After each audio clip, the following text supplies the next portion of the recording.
Hi, this is Andrew Aversa, lead producer of Tokyo Scoring Strings. In this video, we'll be listening to a variety of articulations, dynamics, and vibrato types across all sections. We'll be focusing on the board mix patches here, since that is Mitsunori Aizawa's signature sound, but we'll also see what the library sounds like with some external reverb, as well as the mic mixer patches, where we can make our own mix from 4 different positions. Let's start off with Violins I and a little counterpoint from Violins II. This will start forte and go down to pianissimo, making use of both senza vibrato and molto vibrato during the passage.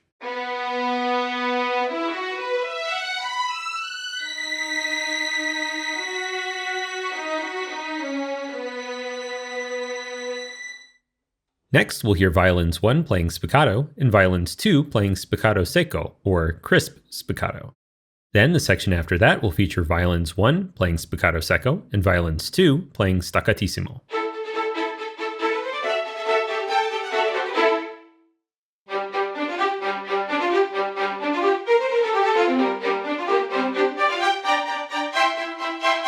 Here are both violin sections playing in unison, starting from a quiet dynamic and then playing mezzo forte through most of it. We'll keep an eye on the vibrato level throughout.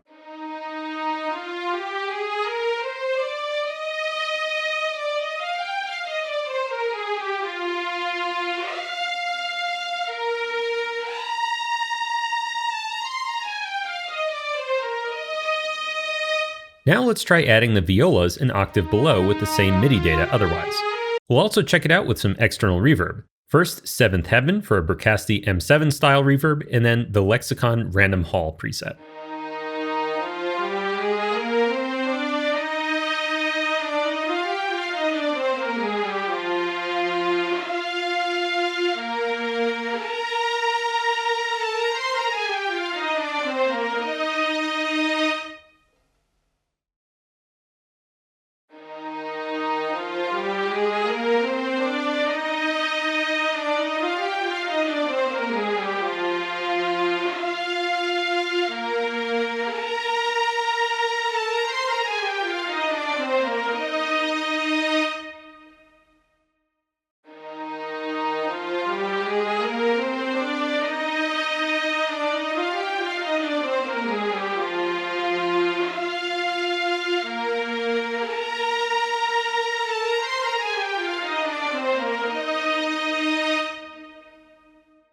A feature worth noting for your soaring legato parts is the extra legato bow in the advanced section.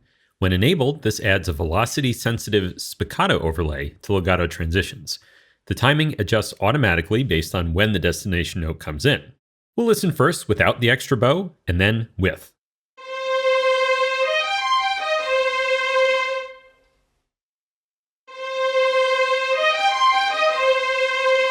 Now is a good time to take a very quick look at our groundbreaking new Look Ahead playback mode. This is so important that it will get its own entire video, but we can still preview it here. When Look Ahead mode is active and you hit the play button in your DAW, playback will be significantly delayed. However, in exchange, the playback engine will intelligently handle things like legato transitions, timing, attack offsets, and even articulation switching based on note length and context. Here's a simple example with a sequenced violin part and no automation in standard mode.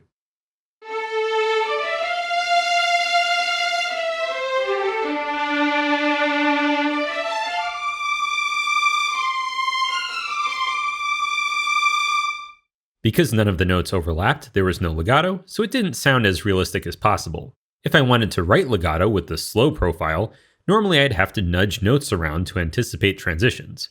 But now let's turn on Look Ahead mode.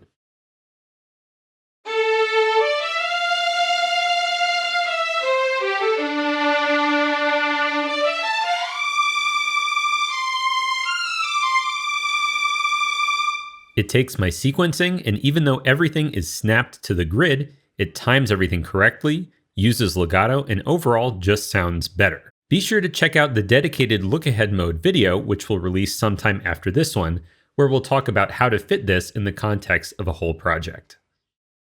Lastly, for violins, we'll use the very emotional sforzando long and short articulations for Violins I, and decrescendo long and short for Violins II.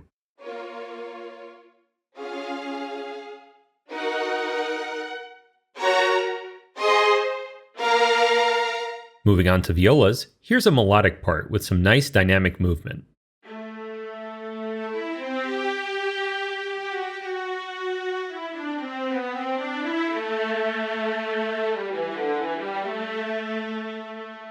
This section, using decrescendo long and short, might sound familiar.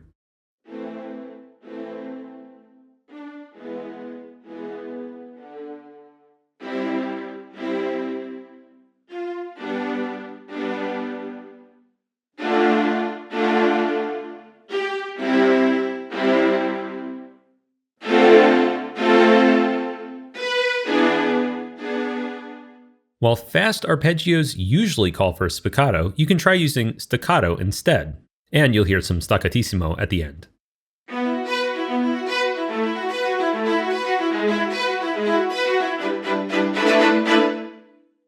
Finally, some legato arpeggios. A lot of users are saying that the violas really sing the most out of all the sections, and while it's hard to pick favorites, they do sound really nice. This part will be at max dynamic, fortissimo, so I'll put the vibrato automation up on the screen.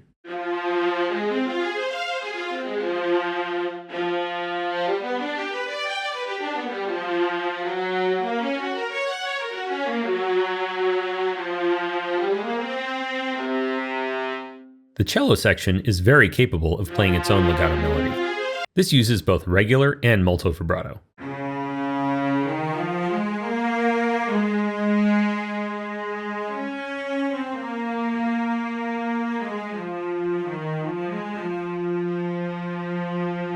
In terms of shorts, having just 3 cellos in this very focused studio space allows you to get pretty energetic.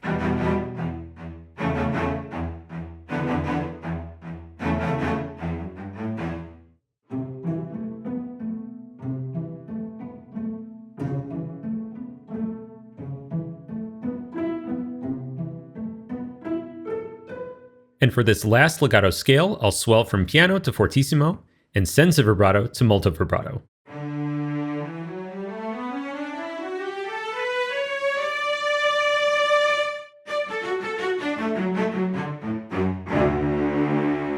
Listen to the ending pattern where I'm using the attack overlay feature to play some quick short notes without changing articulations or key switches. The volume of the short note overlay is based on velocity.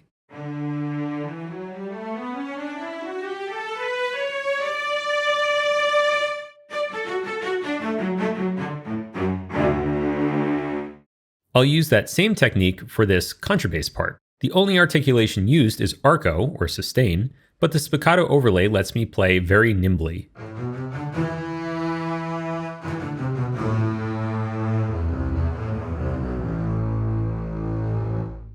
Here's how spiccato secco sounds with these mighty instruments.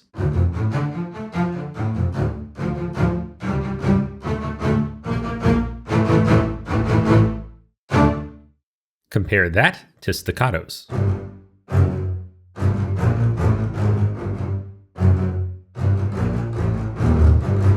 This final melodic part uses a mix of dynamics and vibrato levels.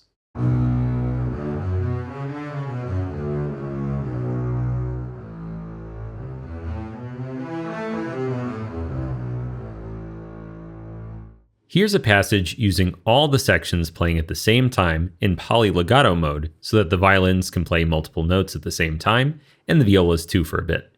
In this mode, you don't need to overlap notes to trigger legato. They will automatically trigger if playing within the legato latency window when you release them. I'm using 7th Heaven reverb here to pull it all together.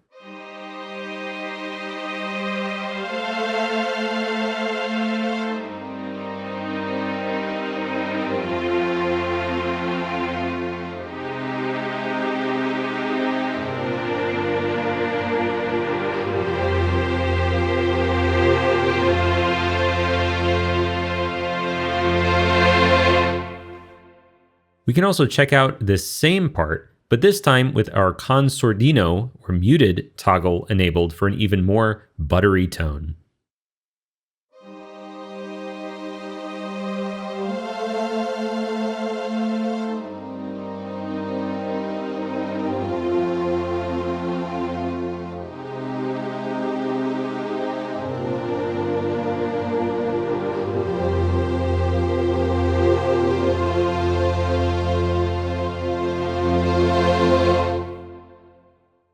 Okay, so now let's check out the mic mixer and go through the mics one by one.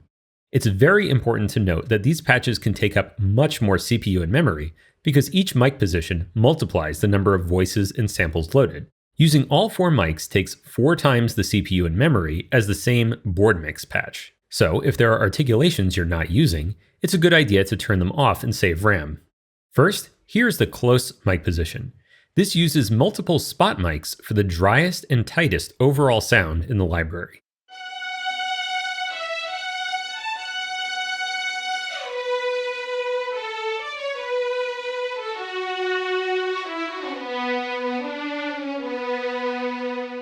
Then there's the standard Deca tree, which is 3 mics in the left, center, right configuration, above the ensemble, offering a bit more air overall.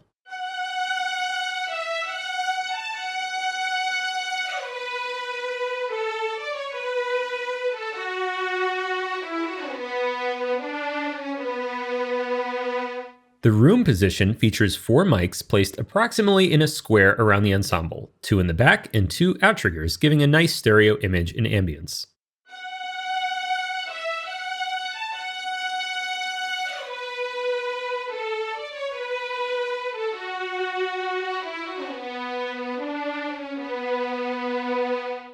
And finally, the surround position is a pair of mics placed opposite each other at some distance.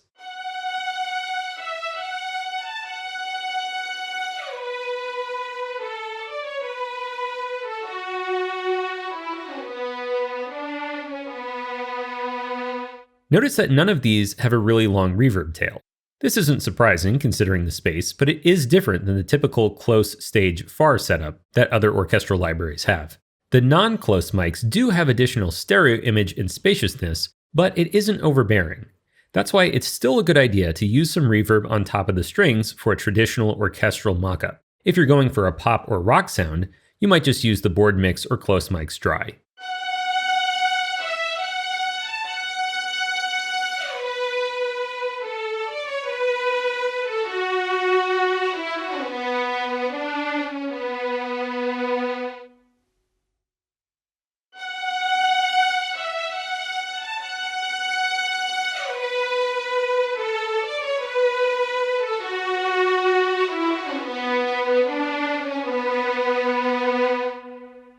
Before I wrap up, I'll load up the staccatissimo articulation with Violins I and experiment with the mix a bit there.